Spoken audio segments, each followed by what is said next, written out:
Krishtayo Ishadutayo Ishadharma Pracharine Atmotyago Pradiptayo Shanyashine Vai Namaha.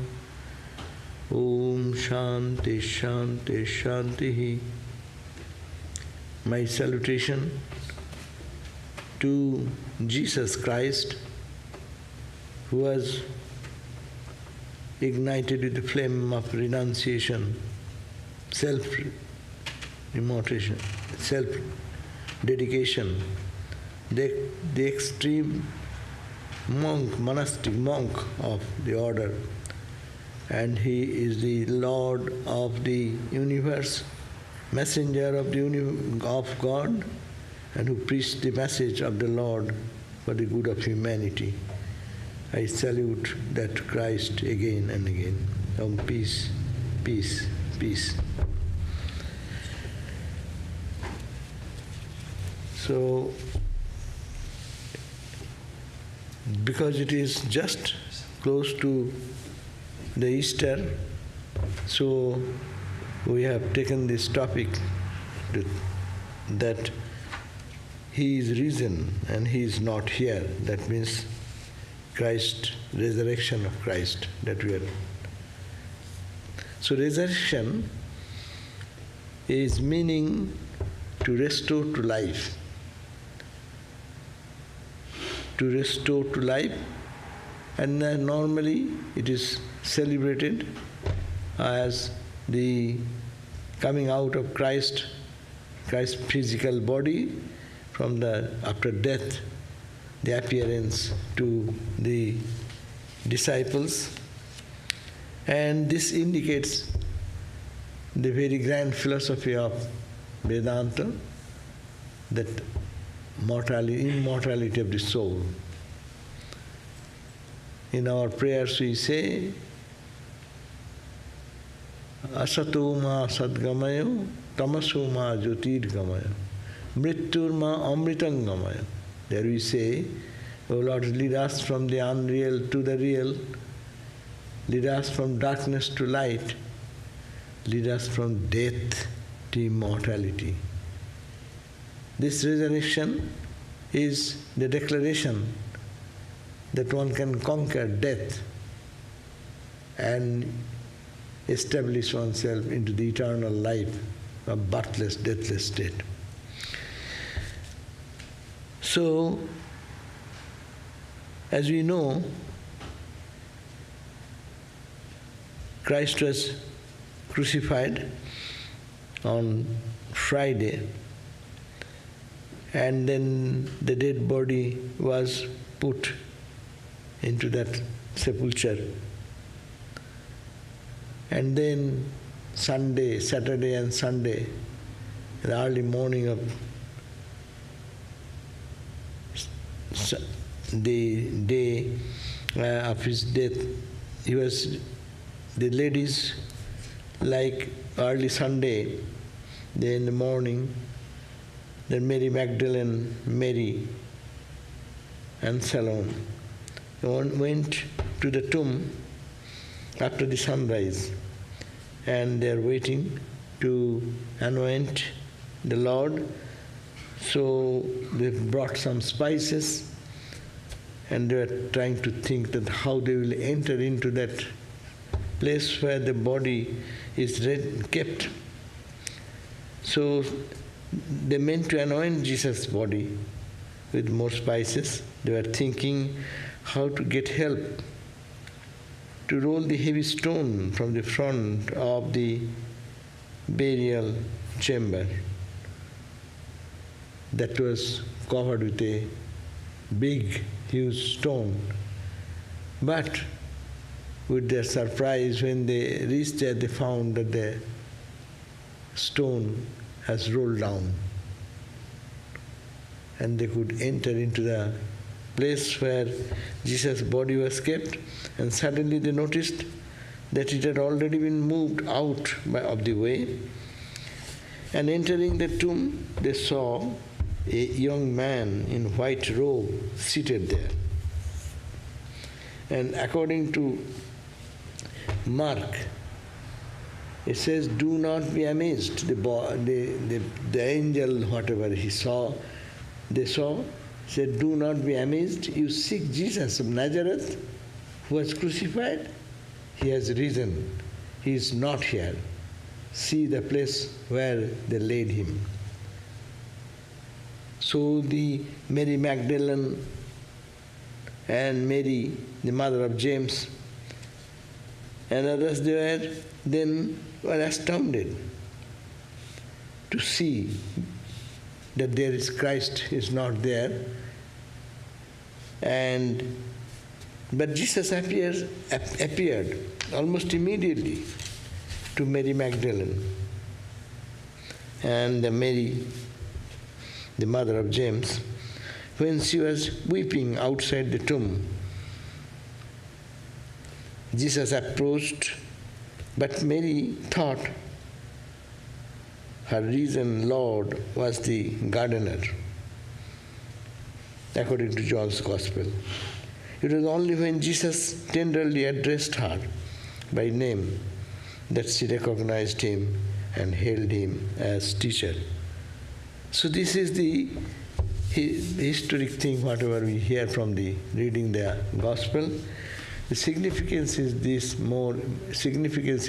deep, because one who is searching for God and trying to find God, when with the tears they call upon God, then the veil between God and the aspirant drops away. That means Mary Magdalene and others were crying for seeing the body and crying for Christ. That was the major thing. And which is the impossible thing, that big stone which was blocking their vision to enter into the place where his body was kept, that dropped off automatically with the tears of eyes. And then also another thing, that somebody comes to guide. You are searching for Christ the Lord? He is risen. He is not here. Guru comes and teaches, and the direction given. And after that, grace dawns, God's grace dawns, and he appears. And Christ, that's why you find that Christ appeared in it, as if a living personality, and said, yes, he said that it was only when Jesus tenderly addressed, he could not recognize, but ultimately tenderly Lord addressed her, Mary Magdalene, that she recognized him and hailed him as teacher. So now, that's also another point. People think of their past.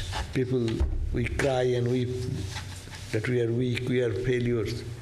But in the eyes of God, when tears of devotional tears, sincere tears comes from one's heart, all the sins are wiped out. What a grand example there, that Mary Magdalene, her life is not very much respected by other people in the eyes of the society, but see the greatness of the eternal message, that when love grows for God, it can wipe out all sins. And no sin is enough to cover or make the person separate from God itself.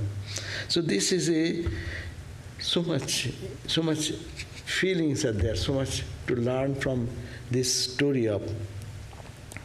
So what to do now? Even if someone comes and sees God and tells us, then we still carry our doubts, because until the mind becomes pure, the doubt will not go. That's why when Mary Magdalene even reported this story that Christ was risen and she saw, but what happened? Even the direct disciples, they're exalted people, spiritual, they denied, they could not acknowledge They could not accept that it is possible until and unless that they have a proof by themselves. So Luke reports that when the woman announced this good news, the apostles did not believe it. During the first day and the days followed, however, because of his appearance and visions, the whole company that had followed Jesus came to the unshakable faith that he was resurrected. They experienced his presence, heard his voice, and on one occasion had him cook fish for the breakfast. John tells us that when the disciple Thomas expressed doubt, Jesus invited him to touch the wounds he sustained on the cross. Jesus said, "You have believed because you have seen me. Blessed are those who have not seen and yet believe." So this is another thing. Even you are hearing that the truth that God can be seen, assurance from so many sources, but we don't believe and we don't move in that direction because of our old sanskaras and old thoughts and actions. So here it is said that until they have their own experience, they do not believe. But it said Christ had to prove his appearance by touching that stigmata, that blood and the wound, to touch and feel it, and then he recognized. But blessed are those who have faith, that is the point. He has emphasized those who have not seen and yet believe in God and God's glory. Swami Vivekananda, that's why he said in his lecture in the Christ the Messenger, which was given in here, in Los Angeles in 1900, he said that these great souls are far more than God himself. When Christ and Buddha's, the incarnation comes, incarnation, they are far more than our conceptual idea about God. We adore God high in the heaven, away from us. So he said, according to Swami Vivekananda, great predominance in the march of events. The liberal ideas are marshaled ahead to sink down, to digest as it were, to reunite over the past, to adjust, to conserve, to gather strength once more for the rise of a bigger rise. Wave rises in the ocean and there is a hollow driving onward. Great souls, the messengers come at a period of history, of his race, may be well designated as a great fall. So when the incarnations come, that's a special period. And that period, what happens? The decadence of the society. People forget the true purpose of religion and spirituality, and they get involved into rituals and forms and doctrines and dogmas.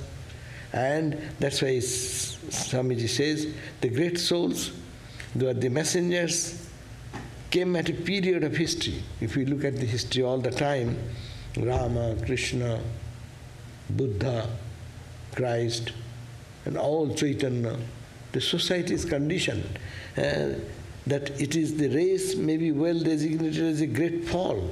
The society has fallen down from the ideal. And so this Christ, Buddha came, and he's talking about Christ. 3 years of his ministry were like one compressed, concentrated age, which it has taken 1900 years to unfold, and who knows how much longer it will take. To manifest the glory of God, no one can manifest it like what the incarnations come. like Son of God, like Christ came. So, and in this short period of time, they give such spiritual energy into the society, such spiritual force into the society, that it takes time to unfold the truth. It takes years and years and hundreds of years, and then we can say now, it is 2000 years now. Swamiji's time he was talking in 1900, so it is 1900. So it took so much. Still, the power of this message is spreading and spreading and spreading. And that message, which is to relieve from a person, from a tyrannizing God or a punishing God with a rod in hand, to the God who is only love and compassion and holiness. That transformation for the society needs time to unfold. So Swamiji says that he was 3 years of his ministry, but it took 1900 years to unfold, and it is still flooding the whole world with this spiritual ideal. Anyone reads the Sermon on the Mount, a Bible, go the essential teaching, what a life still it carries. One verse Swami Vivekananda said, na? If the whole world, all the religious texts goes away and is lost, only one statement, blessed are the pure in heart, for they shall see God, remains, then the world will be saved. What's the question of the whole Bible? What's the question of all the Sermon on the Mount statement? Only one can have the saving power to redeem the whole world. So that's why Swamiji says that 3 years of his ministry were like a compressed and concentrated age, and a capsule, capsulated form, which has when unfold, it takes time and years, and not 1 year, 2 years, hundreds of years, thousands of years. But mark, Swamiji says, but mark this giant that came, centuries and ages pass, yet the energy that he left upon the world is not yet stressed. Even today, the Spirit, Christ's Spirit, the purity of Christ, the dedication of Christ, the judgment what we should look upon others, that Spirit is still needs propagation and still should spread and spread and spread. Remember that as I was talking about the punishing God versus loving God, Christ, look at Christ when one lady was brought with a charge that she has committed adultery. What was the society's rule? And he asked her, they brought it to Christ and said, what shall we do? That means we have to, our rule says that we shall have to stone to death. Then what was Christ's reply? A total transformation. Every society will be, oh, now you go for judgment, following that dictum. They will be saying, okay, stone to death.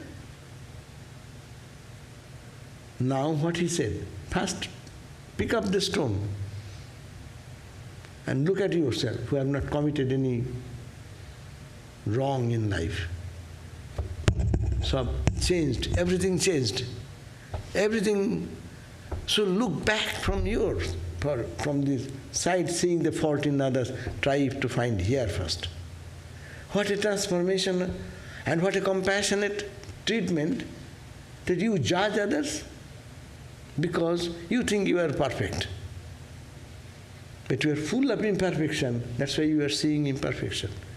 The message, look at the same message continuing for ages together.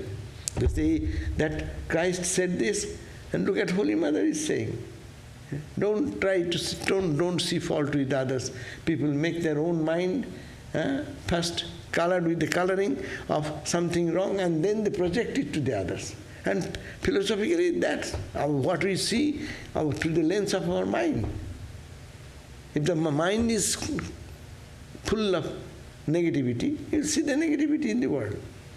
And spirituality does not mean to take charge of other. Who you are not following religion, I can go and kill you.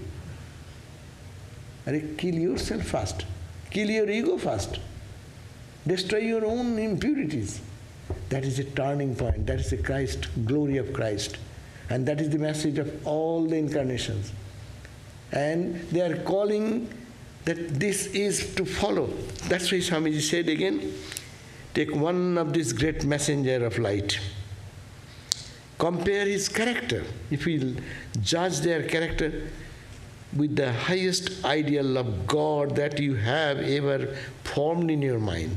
What is God?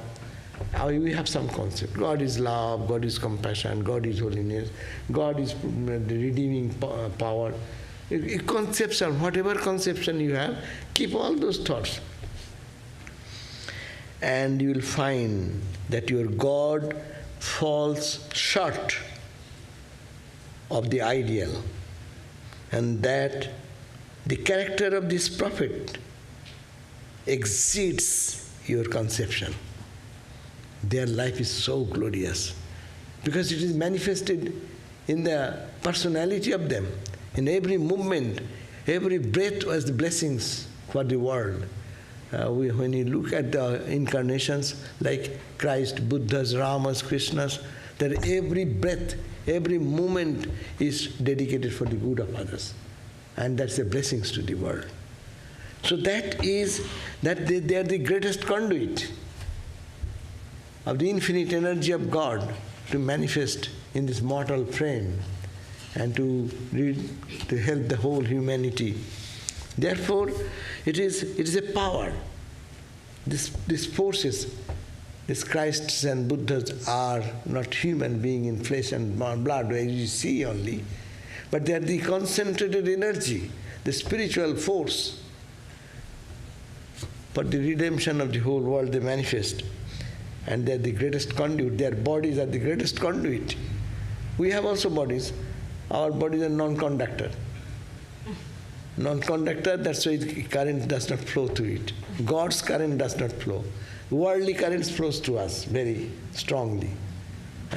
All the worldly thoughts, all the negativities, finding fault with others, criticizing others, harming others, you are wrong, my path is right, and all this fight goes on. But this flow of love, this flow of unlimited energy of peace and blessings, that does not flow to us. That's why they are the special people. Christs and Buddhas are special. That's why Hindu idea of avatar, they are avatars, no? So to them, the tremendous spiritual energy flows to them. Sri Ramakrishna could look at somebody and just look and he will be free. Understand that all the darkness of the soul will be going away. Girish Ghosh said, what sin I did, committed. I mean, like Magdalene, no? Mary Magdalene. In the eyes of the society, she's the worst lady. She's to be shunned around. We are higher spiritual people. But look at Christ. Who was the first person to see Christ in resurrection? Who in the whole world got it? Not the direct disciples. Not the holy people. But it's designed for her. To prove that is when you should cry for God, all the deeds and actions, it's nothing. Girish said to Ramakrishna, had I known that he will come, then I could have committed much more sin. What have I done? I have done only little. I could have pahar praman, like a mountain high. Because so much compassion. I need not to do anything, just you did it. So Christ is that power, that's why Swamiji says, your conception about God and the avatars manifesting in their life the greatness, the holiness, purity, excels even God idea. So this is very important point to understand that then what he indicates, what he teaches us. Resurrect. Resurrect from what? From this mortal to immortality. This changing, this passing, identity of ourselves with the body-mind should have to change into that unchanging absolute reality. That is the purpose. And death cannot stop. This body is subject to death. But the spirit, what is inside, is unchanging. It is an Upanishadic statement, no? Those messages of Christ are normally we don't get in the Bible. But as you all know, the Gnostic gospel, if you go, you can see the spirit of Vedantic statements are all vibrant there. Every utterance of Christ is charged with the idea of Vedanta. So here, what is to do then? Only God is God and we are here and cry and weep? No. What he says, according to Matthew, Christ said, "Be ye therefore perfect, even as your Father which is in heaven is perfect." So what is the goal of life? What is the meaning of resurrection? What for he came? It's this message. Be perfect. You are living in imperfection. And we are thinking that we are great people. Because we go to temple, we do some rosary, or we sit sometimes for meditation, holier than thou. And that pride we move around in the world. But be thou perfect, even as your Father which is in heaven is perfect. That means that perfection, that purity. Swami Vivekananda defined, no? What is called religion. Religion is the manifestation of the perfection already in man. Same language, see the language how it changes. Religion is the manifestation. We are religious people. Now young boys and girls will say we don't like religion, we like spirituality. That is the same thing. What is the definition? You go to the definition. It says that it is the manifestation of the perfection already in man. Education is the manifestation of perfection in man. So perfection is a word, and divinity, perfection, they are all synonym. In religion, Swamiji says is divinity. In education, what is the education? Who is a perfectly educated man?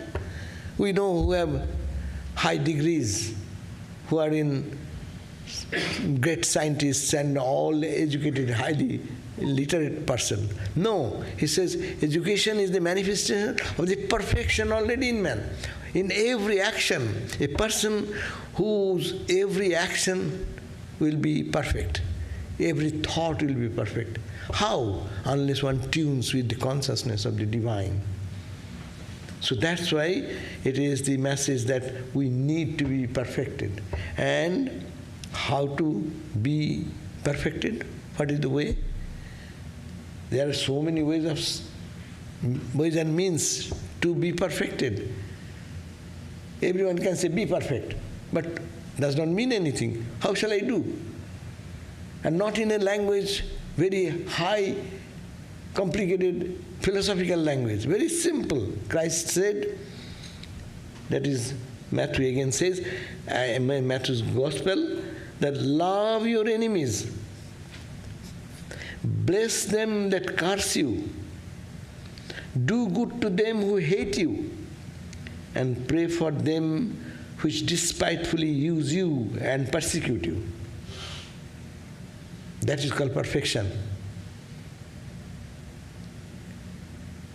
Not going to church, not going to confession room and saying something and coming out and doing the same thing again. That is not religion. That is not spirituality. What is said, love your enemies. How can I love my enemies? The first question, how can I love my enemies? I cannot love my own people. And to love the enemy who hates me, he says that bless them that curse you, my God. Bless them that curse you. Who is, I have heard from many Swamis, good Swamis, they say, oh, that when someone is saying something bad, oh, that I heard that he was blaming you for this reason, that reason. Yeah, no good. See, so many people love me, so somebody should curse me. Simple. They are proud, they're happy. And some philosophy is there. If someone curses you or takes your something, blames you, he's taking away your blame and curse. Blame the negativity and others, he's taking away. If I appreciate you, then they say, you are taking away my goodness. Because you are seeing the goodness there, and actually you are absorbing that goodness. But if I see someone, I criticize and see the negativity, actually I am sucking their negativity in me. Whatever happening, it is a benefit. So say, God bless them, let them curse more. And philosophically, Vedanta, of course, we know that whom to curse, whom to blame, no? Because it is only one reality is there. But Christ is not expressing, it's a language, very simple language, but it's a practice. How can I learn to love my enemies? I should not go to their standard, I should be in my standard. Everyone hates the enemies, it's a common thing. What, you are a spiritual person then, if you follow the same pattern and same types of behavior you follow. And do good to them, that is another point. Do good to them who hate. I was hearing of a story that one, in the office, one gentleman was very fault-finding, and he collects the faults of others, and someone makes him to collect the facts, wrong things or whatever is going on, and in the back of every person, reporting against this individual to the boss. And these people are in difficulty, their job is in trouble because false allegation, but to prove it and then you will be saved. But by that time your job may be gone. So, and when it happens, and this guy who was utilizing the other guy to collect all these negative informations and unnecessarily for harassing others, he fell sick. And this, one of the person who was most troubled by this type of reporting wrong things, he became the person to serve that man who did this harm to this person. So what happened? Then he was serving so sincerely and doing, and this man started to understand his faults, what he had fault. His repentance came, and he one day burst into tears and said, "You are serving me so unconditionally, but I did all the harm for you. Not knowing, I was instigated by somebody, and I reported against the boss, against you to the boss, and did so much harm to you." Then that man said, "Oh, you are a great friend of mine. You did that. You have taken away my bad karmas. So I am happy. Thank you." So attitude is the question, how we can look at every event in our life in a positive way and pray for them who despitefully use you and persecute you. And that Christ himself is the example. That's why we need example. Life is an example. Theory, we can talk theory. Books can be repeated again and again. But it is the question of using them. And again, another point. These are very difficult, but next is easy. We can try that part. Another suggestion is, lay not up for yourselves treasures upon earth, where moth and rust doth corrupt, and where thieves break through and steal. But lay up for yourselves treasures in heaven, where neither moth nor rust doth corrupt, and where thieves do not break through nor steal. What does it mean? That's another advice Christ gave us. What to do? We always want to collect treasures. What treasure? Earthly treasure. Money, wealth, house, car, this, that, and want to accumulate. But it gets lost, and we cannot carry anything. But who actually is a rich person in the world? Material richness is subject to change. It will, and when I leave this body, it will stay. Everything will be here. Nothing can I touch. Your beauty, your joy, your all accomplishment, your power, your position, how powerful, everything remains here.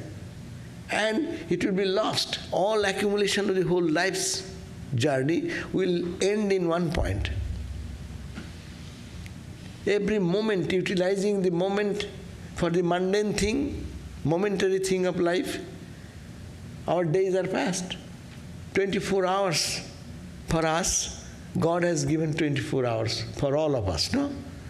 To the rich, to the poor, from rich to the poor, from the most powerful person to the most powerless person. 24 hours has been given. So if we see, how many seconds are that? 24 hours times 60 times 60, no? Every day, God has given this check for all of us. And how we use it. Every second, click, click, click, click. Passing for everyone. But collecting the treasures upon the earth.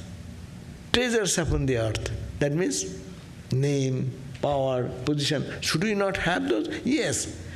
That then comes the higher idea of Gita's idea, how to have them but not feel mine. It belongs to God. But collecting all these things, we spend our entire energy 24 hours a day, 365 days a year, years after years, and I become old like 80s, 90s. Then what is the outcome? Whole life people, after entire lives, tremendous spending of energy, they look back and said, oh my God, what did I do? What shall I do now? What is the collection in my account? What shall I go? What treasure I shall carry with me? That is the point. It said, try to collect that type of asset, spiritual asset. Love for the unchanging. And if you don't like the word, the material language, a Vedantic language use, and you like to connect with the unchanging reality, absolute reality, which is only bliss, only conscious entity. Try to connect there, try to connect there. That's why whole day our life of action should go on. But it should be all connecting to God, connecting to God, connecting to God. And then he says, that is the idea, that treasure in heaven, where there will be neither the moth nor the rust do corrupt them and break through. So, what to do? Conclusion. Should we be but seek ye first the kingdom of God and His righteousness, and all these will be added unto you. When His God is put first into our equation, and righteous life centered around God, then all other things will be added to it. See Ramakrishna, what a beautiful parallel. Ramakrishna said, this whole world, everything in this life is zero. I have achieved my PhD. How much trouble, how much work I did, incessantly, constantly, and achieved that. I got a professor's position. I became the head of the department. I became the dean. I become this. All good. These are all, when time comes, when I am sick, I am going to hospital, and when I am just dozing off from this life, all these things, who remembers? But we should not be negative. But the point is that, but if you put zero, Ramakrishna said, behind zero only one, then what happens? Yes, you lived a life. You got educated. You helped so many students. So many students came to get to know the science which you are expert in that. Everything becomes fulfilled if only put God into. So here Christ says, seek ye first the kingdom of God.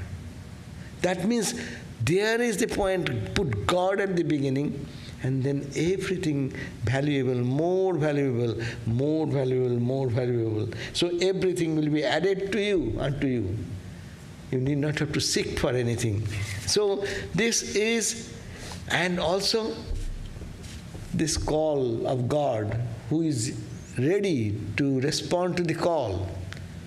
You know, Sri Ramakrishna, in the Upanishadic time we know, the Upanishads declare, Srinnantu Vishve Amritasya Putraha Ajidhamani Divyani Tastu Vedahamitam Purushang Mahantam Aditya Varnang Tamasha Parastat. So come, listen, the whole universe, all humankind, and in the heavenly abode who reside, the gods and goddesses, I have realized the truth, no? And you also come, and you also can achieve that realization. Here, Christ also said, come unto me, all that labor and are heavy laden, and I will give you rest. What a call. Ramakrishna is calling on the roof of Dakshineshwar. He's saying, come. I am waiting for you. I am tired of hearing all these things. You genuine students, come to me. It is asking for the souls who are ready to respond to the call of God, who want to make God as priority. So there you find that this call is coming in this Christ language, come unto me. All is not classifying which category you are, all, but only criterion that labor and are heavy laden. Life's journey has made you tired. I have done enough. I am struggling for life and I am not getting anything. Life is miserable.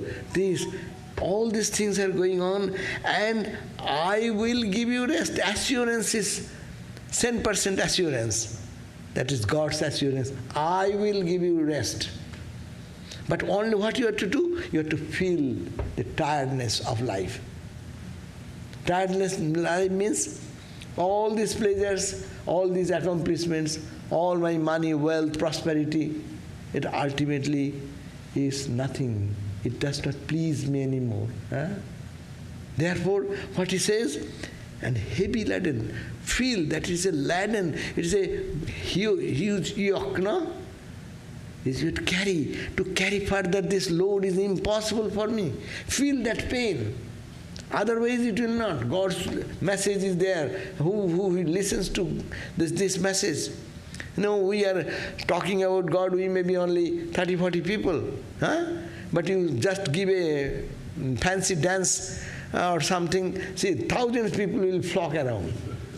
Why this call is not touching the heart of the people? That's why it is those who are heavily laden. Life's experience should tell, maturity should tell that this is the experience. And when you are seeking other thing and finding joy and satisfied, why you need God? If you are happy with that, some people say, why God is needed? And I mean, why? No, it's not needed. Well, you are talking about, I am talking to other people, not to you.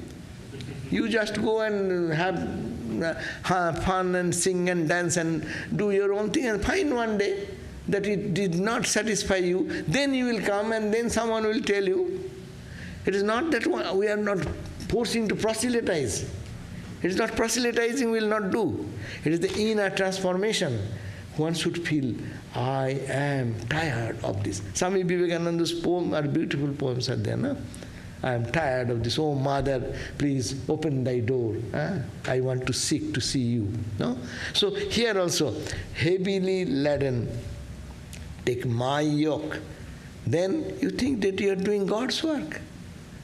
Everything becomes the same load, same work, same cooking, same cleaning, same driving, same office, same thing. Take my yoke. It is my assigned duty to you. I am telling you to do that. Do that. And learn of me, for I am meek and lowly in heart. But learn how to work. Put your ego zero. And make yourself lowly. And ye shall find rest unto your souls. For my yoke is easy, and my burden is light. What an assurance! Only we have to transform ourselves in the caste of this message.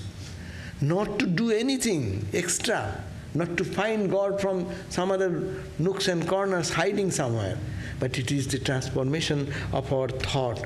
So, the 2 points. First, he is asking to come, but who will respond?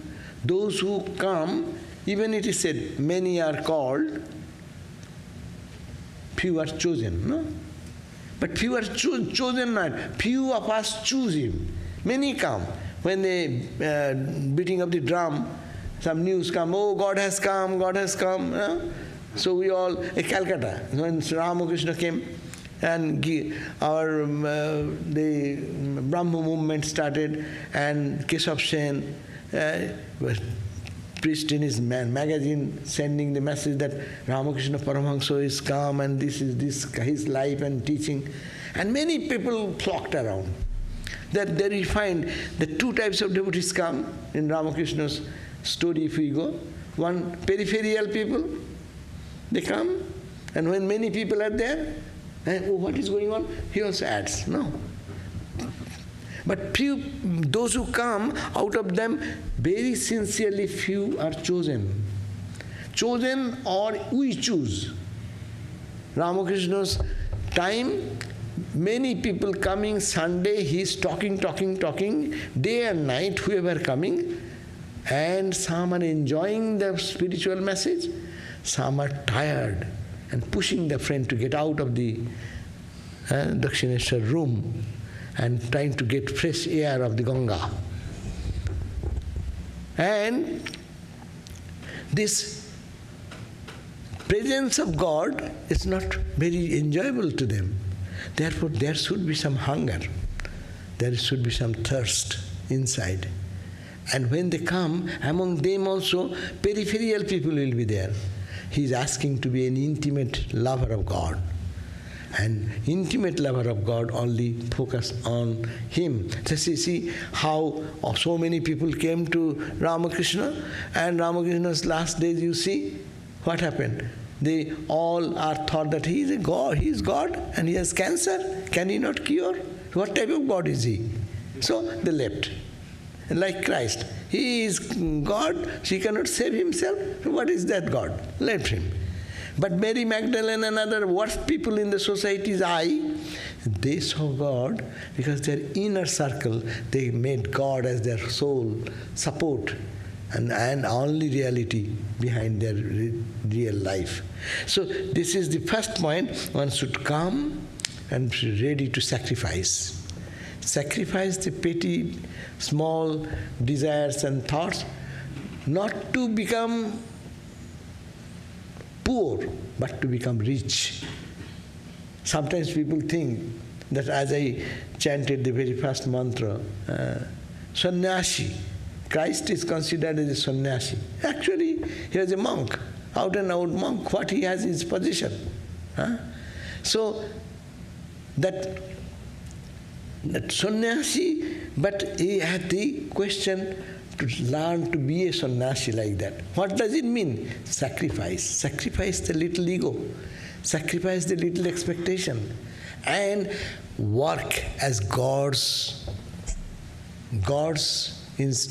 working under the God's instruction, or I am doing for the Lord and Lord alone. Manmana bhavo, mad bhakto bhavo, mad jaji bhavo, mang namaskuru. Krishna says that you do like that, and you think that you are doing for me, that capital me. And then that sacrifice is necessary. And to respond to the call, that attention should be digressed from the mundane to the spiritual, seeking God first. Rest and peace will come because you have to take some yoke. Life is always, everyone's life is suffering. But we are suffering because we are only thinking it is my yoke. But if it is God has given us for out of love, then all actions what we do, that becomes sweeter. I give the example, a mother loves the baby. When the baby is very small, maybe 2-3 months, and does not know anything but mom, and this whole responsibility goes to the mom. So mom does so many things out of love, does not complain to anyone that I am tired. Rather, the real mother will be thinking of the child. Child is suffering so much. He was sick, he has so much temperature, this, that. So praising, loving God will make the work joyful, peaceful, happy. So this is very important idea, that to go to respond to the call of God. God is calling all the time. To respond to that call, and responding to that call not to sit idle, but to labor. Do our spiritual practice, meditation, prayer, etc. And everyday's action, in household action, whatever we are doing, only thinking it is Lord's work, and it is I am blessed to be given the opportunity to serve God. So that idea, and that will be unburdening the load what we are carrying now. And that will gradually release, and you will see that there is no load on your head. There is an example I give, Christ example. I will give Holy Mother's example. Holy Mother, one day, Mother was in Jairambati. Jairambati is a village. When Calcutta people go to Holy Mother, I am going to see Mother. But they don't understand the hassle what Mother has to undertake. So Mother coming there, and then there's so many devotees have come. So he wants some vegetables and these things. But there is in the villages, normally in one day there is a market place. It starts very strongly. That is called the hut. That's a farmer's market like that thing. The whole shopping will be started from day, and at the end of the day everything will be over. So that day Holy Mother asked one of his monastic disciples, because there was no other servant or anybody, to my child, you please go and bring all these vegetables and all this for the so many and items are these, bring as much as you can. So Mother said, you go and bring. And he was a great devotee of Mother. What he did? My yoke is lighter, my yoke upon you, and it is lighter than your yoke. So he purchased so much of vegetables and things, and he was thinking, Ma didn't tell me to hire anybody. So he took it on his head. But it's a heavy load. He's not habituated. He's a teacher of a school. And when he was carrying, he's having so much a heavy load. And suddenly he felt as if no load on her head. And Holy Mother restlessly in Jayanamati. Read that, that's a very beautiful story. I'm giving the gross example, what has been written here. Gross, heavy weight on the person carrying the load from the after shopping in the farmers market and coming back to Jayanambati, maybe another 1 or 2 miles away, that village. And his mother suddenly felt, and felt that boy, I didn't tell the child to bring, to ask some heavy person to give some money and carry the load. And she felt the pain, and she was restlessly going back and forth in the veranda of Jayanambati, and her eyes are becoming red. And ultimately, till mother is doing like that, and the person who went for marketing, he felt as if his head basket is there, but there is no load. And mother's eyes are becoming red here in the home. See, God takes charge of it. And when he came with a load, and mother was scolding him, "You boy, why did you carry yourself? Can you not give a few penny to somebody to carry the load?" "Well, Ma, you didn't tell me. That's why I was trying to carry." And now mother has to suffer that. This is really, we are astounded to see such simile, how physically. I'm not talking of a old story in some thousands of years written somewhere and made some additional new, to make it very sweet and spicy. It is not like that. But it is a real story that mother is taking the load when he is carrying, because mother has asked him to bring that material. So I think this is the overall idea of our thinking about the Easter, that to get out of our mortal frame, to immortality, mortal to immortal, no? To death to immortality, how we can go. And this is the process of loving others, serving others, being an instrument in the hand of God, listening to His call. Rabindranath Tagore has a line, he says, I repeat it again and again. He said, "Chitto amar jokhon jethaye robe, dhara jeno deয় se tomar dake." I roam around in the world, O Lord, wherever I go. In any moment, let my ears be ready to still listen to your call. Whenever you call, I can respond to you. So that is the easiest path of reaching God and taking all our activities and duties and offering it to God. Thank you.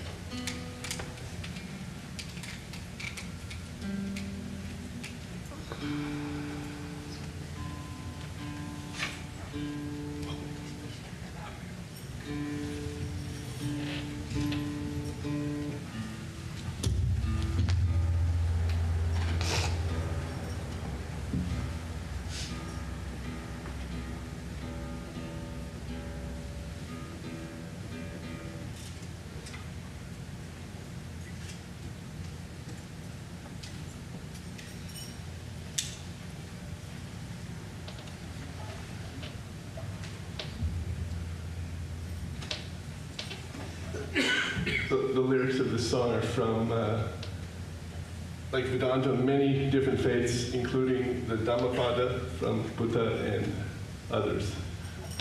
So it's called Calm Me, O Lord.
shines like the full moon with no clouds in the sky.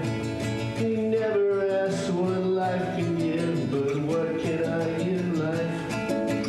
Calm me, O Lord, as you still the storm. Still me, O Lord, keep me from harm. Let all unrest unfold in Him. Fold me, Lord, in your peace. May the Lord of love protect us. May the Lord of love strengthen us. May the Lord of love protect us. May the Lord of love strengthen us. She shines like the full moon with no clouds in the sky. He never asks what life can give, but what can I give life? She shines like the full moon with no clouds in the sky. He never asks what life can give, but what can I give life? Calm me, O Lord, as you still the storm. Still me, O Lord, keep me from harm. Let all unrest within me cease. Enfold me, Lord, in your peace.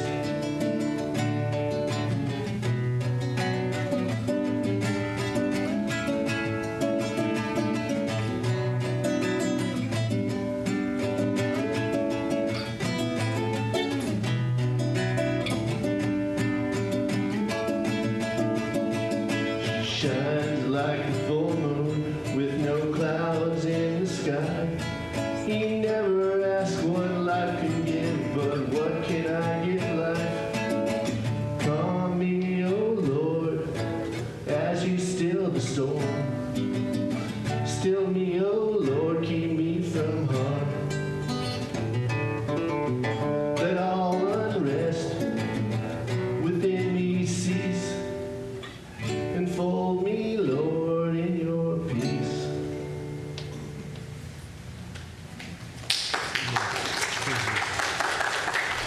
Very good.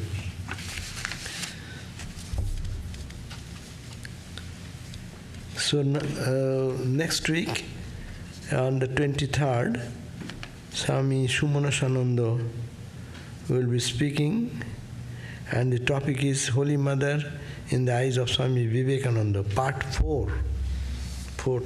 So, and the other classes are going on, as usual, in the Tuesdays and Wednesdays, Thursdays, Fridays. So much of food.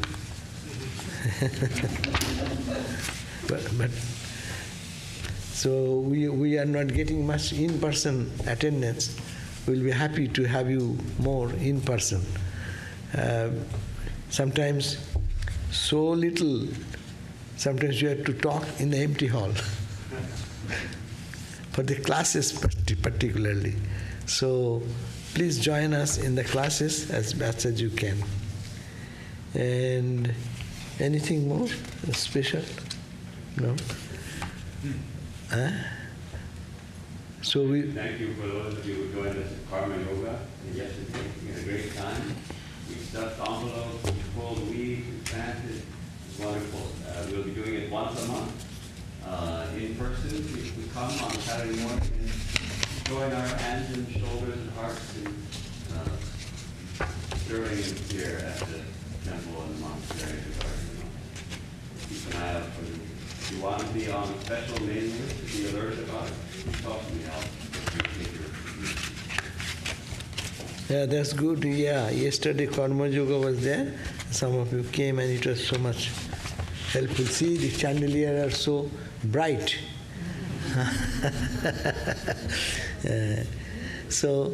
And after this we will greet you, and then we shall be there for QA in our greenhouse living room. So I will end with a chant what I already chanted again. Asatoma Sadgamaya You can also join. You don't know? Many of you know. Om Ashato Ma Sadgamaya Tamasho Ma Jyotir Gamaya Mrityor Ma Amritangamaya Avir Avir Maedhi Rudra Jatte Dakshinang Mukham Te Namang Pahi Nityam Te Namang Pahi Nityam Om Shanti Shanti Shanti. O Lord, lead us from the unreal to the real. Lead us from darkness to light. Lead us from death to immortality, and evermore shine in our hearts with your resplendent face. Om, peace, peace, peace be unto us all.